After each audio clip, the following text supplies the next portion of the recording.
Ողջույն ձեզ սիրելի բարեկամներ։ Այսօր հաղթանակի օրն է, չենք մոռանում այդ օրը։ Շնորհավորում եմ ձեզ բոլորիս այս եռատոնի կապակցությամբ մեր։ Եվ մի բան եմ ուզում ձեզ պատմել, թե Աստված ինչպիսի գործ է անում մեր ազգի մեջ, ու մենք ոնց որ թե չենք նկատում այդ գործը, որովհետև եթե նկատենք ու հասկանանք, մենք լրիվ մեզ ուրիշ ձևով կսթափեցնենք ու թափ կտանք ինքներս մեզ։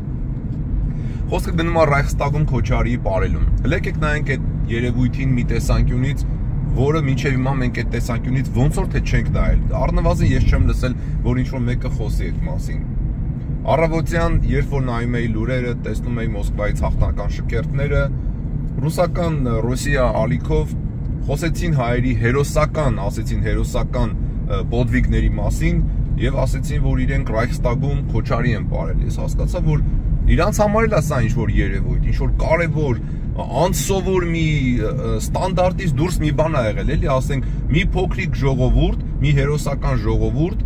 այտենց կարևոր հաղթանակի օրը Ռայխստագում հաղթական քոչարի ա ապրում։ Հենց այդպես էլ պետք է ասել հաղթական, որովհետև մենք գիտենք քոչարին ինչ տեսակի պարա։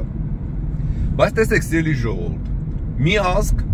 փոքր ազգ, որը 600 տարի այդ ժամանակ պետականություն անկախ չէր ունեցել։ Ունեցել էր պետականության որոշակի այլ ձևեր, բայց անկախ պետականություն չէր ունեցել։ Բայց այդպիսի սենց չարի ու բարու պատերազմի մեջ ինքը հանում է 600 հազարանոց բանակ։ Այդ 600 հազարանոց բանակից 300,000-ը հերոսաբար զոհվում են։ Տալիս է մոտ 200-180 կարծեմ խորհրդային միության հերոս, ոմանք կրկնակի հերոս։ Այն մենք դպրոցներում անցել ենք, չէ՞։ Հունան Ավետիսյան։ Հունան Ավետիսյանը Թամանյան դիվիզիայի անդամ է եղել։ Թամանյան դիվիզիայից է եղել։ Այս դիվիզիայի զինվորներն են, որ Ռայխստագում ապրել են հաղթական քոչարին։ Այս ժողովուրդը, որ 600 տարի պետականություն չի ունեցել, այս ժողովուրդը, որ կարողանում է 600 հազարանոց բանակ հանել, մի փոքրիկ աննշան ժողովուրդ ու Ռայխստագում ապրում է քոչարի եւ դա ինձ հիշեցնում է Հայքի ու Բելի պատերազմը, որ այն ժամանակվանից մենք եղել ենք չարահաղթ ազգ, այսինքն Աստված ոնց որ թե մեր ազգին առաքելություն ա տվել, չնայած բոլորին ա տվել, բայց մեր ազգի հետ հատուկ գործ ա անում։ Դրախտի պարտեզը եղել է հայկական տարածքում Լեռնաշարում, Նոյը գալիս է Հայաստան, Արարատ լեռան վրա, Հայկը գալիս է Նոյի հետևից Հայաստան, երբ որ ինքը պայքարում է գլոբալիզմի դեմ, Բելի դեմ, գալիս է Հայաստան եւ Հայաստանում այդ հաղթանակը կան, ու երևի ինչ-որ մի բան պետք է լիներ, որ ասենք թե հայ ժողովրդի այդ առաքելությունը պետք է ներկա լիներ Ռայխստագում, երբ որ տենց կարևոր պատերազմից հետո տենց կարևոր հաղթանակ կատարվում, ու մեկ էլ անսովոր մի բան, այդ հաղթանակող 600 հազարանոց բանակ հանած ժողովուրդը